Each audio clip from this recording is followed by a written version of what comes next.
Okay guys, in this video we're going to talk about red blood cells and the carriage of oxygen as oxyhemoglobin.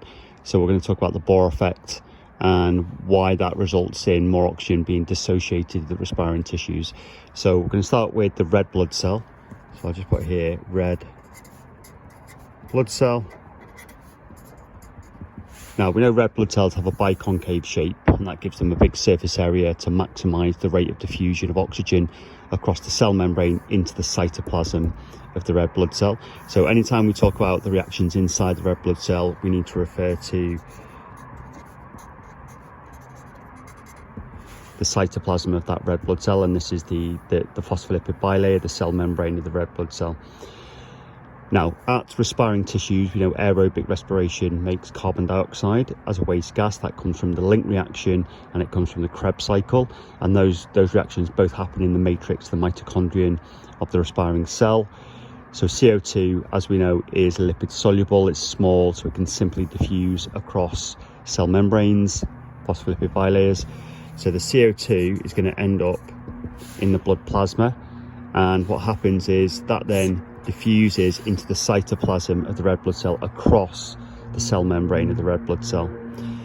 Now, once it's inside the cytoplasm of the red blood cell, and we have to say that in the exam, so what we can't just go is, oh, there's more carbon dioxide in the blood, okay, so it diffuses into the cytoplasm of the red blood cell.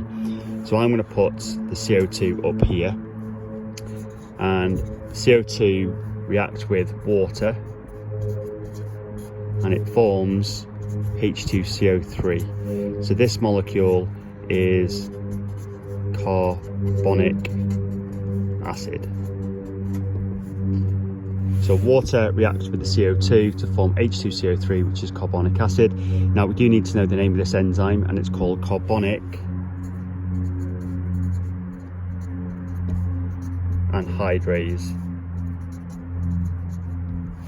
So this is the enzyme that catalyzes this reaction. So it's going to form enzyme substrate complexes between CO2, H2O and the enzyme itself, the active site, and it lowers the activation energy to allow that reaction to proceed to make the carbonic acid. Now, the red blood cell is just cytoplasm. It has no nucleus, it has no organelles. So when red blood cells were made inside the bone marrow of the human or the animal, they're made from stem cells which divide through mitosis, and then the daughter cells, which are all genetically identical, differentiate. So to start with, they do have nuclei, and that's where you get the genes on the chromosomes, which are the genetic code to make the proteins and all the enzymes. But once they're fully matured, the nucleus and the organelles disintegrate, just leaving the cytoplasm, and that leaves more room for about 250 million hemoglobin proteins in the cytoplasm of the red blood cell. So H2CO3 is carbonic acid. Now, let's just do the second reaction then, H2CO3. So all acids then give off H plus ions, and in this case it's going to be hydrogen carbonate ions. So H plus ions have a plus on, and HCO3 minus obviously at the negative ion, and these are called hydrogen carbonate ions. Now the hydrogen carbonate ions actually move out of the cytoplasm through or across the cell membrane by facilitated diffusion, because they are charged, so they can't simply diffuse across a phospholipid bilayer, and the HCO3 minus ions end up in the blood plasma, and here they normally combine with some sodium ions to form sodium hydrogen carbonate. And this is the form in which most carbon dioxide is actually transported in the blood plasma from the respiring tissues all the way back up to the alveoli of the lungs. Remember, facilitated diffusion in this case is through a carrier protein. That's going to change its tertiary shape as the hydrogen carbonate ions bind to it and move out, and it's from higher to lower concentration down a concentration gradient. Now, if these H plus ions were allowed to accumulate, what would that do? It would lower the pH of the cytoplasm of the red blood cell. So an accumulation of H plus ions is going to drop the pH, and this is never a good thing, because obviously we've got enzymes that work at an optimum pH, so we can't allow this pH to drop too much. So the oxyhemoglobin, and I'm just going to put hemoglobin and 4 oxygen molecules, that's fully saturated hemoglobin here, so it's oxyhemoglobin. That's actually a buffer for H plus ions.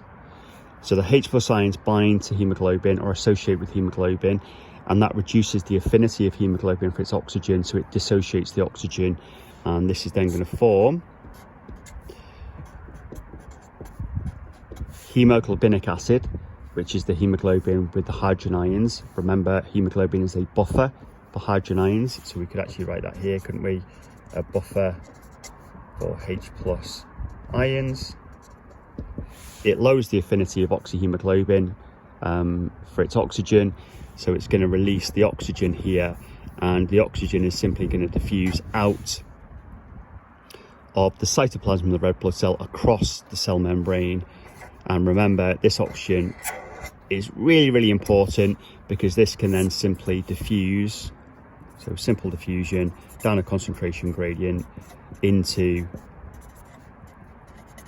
respiring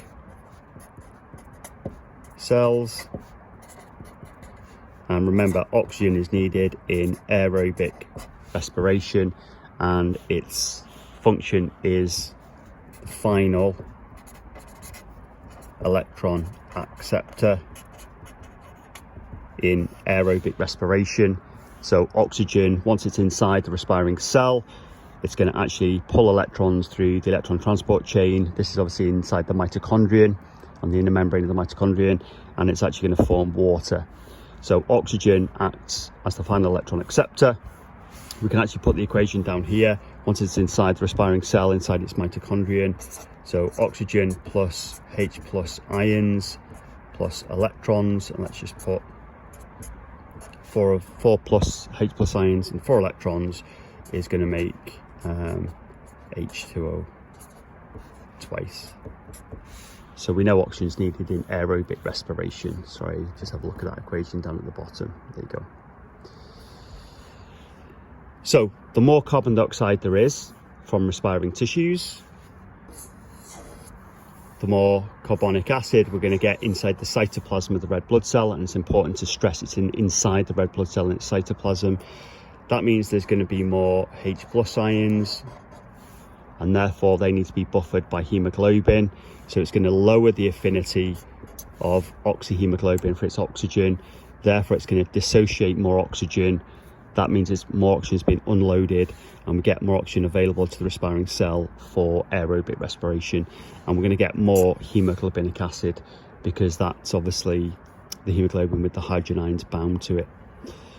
So we can put simply, the more CO2 there is, okay, maybe due to more respiration taking place, the pH is going to drop in the cytoplasm of the red blood cell. If there's a bigger drop in pH, there's more H+ ions, and therefore there's going to be more dissociation of oxygen from oxyhemoglobin, and therefore there's going to be more aerobic respiration possibly able to take place inside the respiring tissues. Now, some of the carbon dioxide, it can actually bind directly to hemoglobin, so instead of being converted to carbonic acid, so inside the red blood cell, so I just put inside the red blood cell here, CO2 can combine with hemoglobin, maybe about 5% of the CO2, so not too much of it, and that's going to form carbamino hemoglobin. So carbamino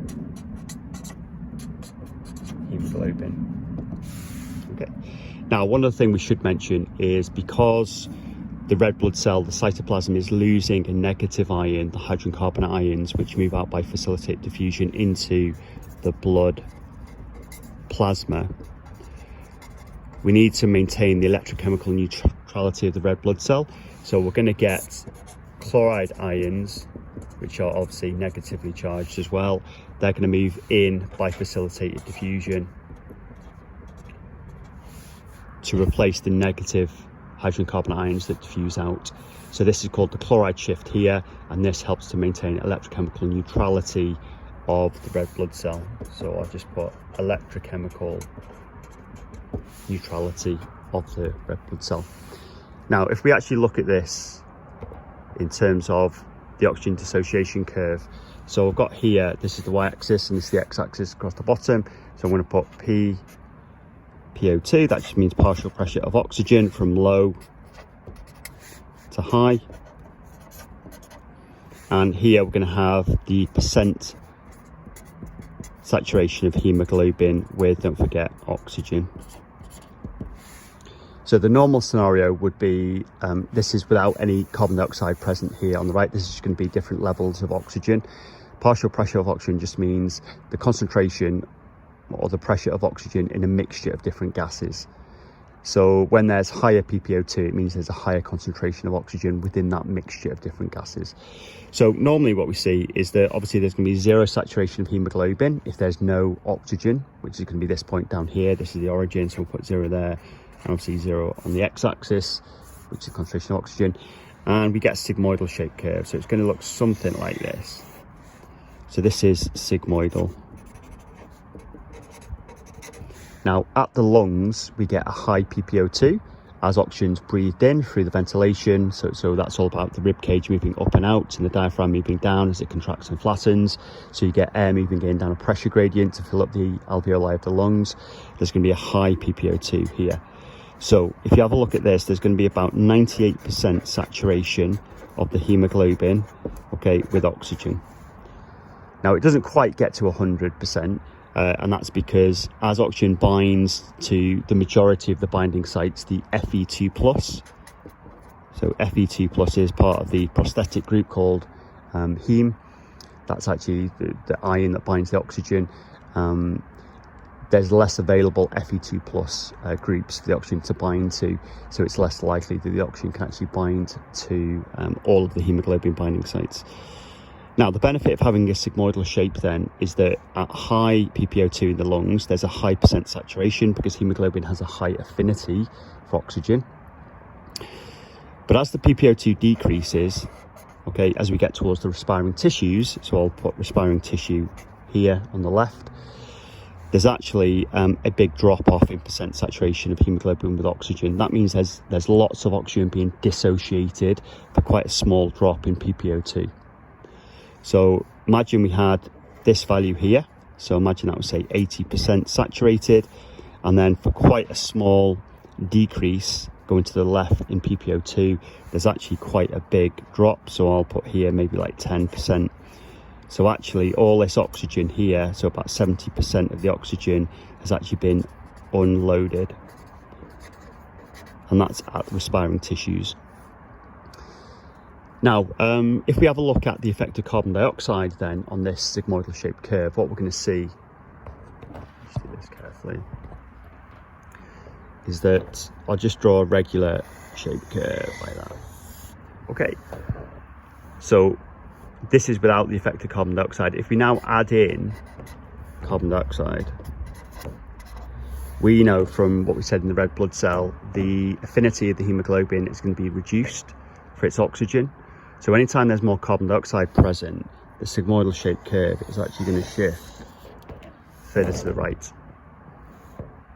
So if there's a drop in pH or there's more carbon dioxide present, so I'll put a drop in pH or more CO2 present, the curve is going to shift to the right, so it's called the BOHR effect.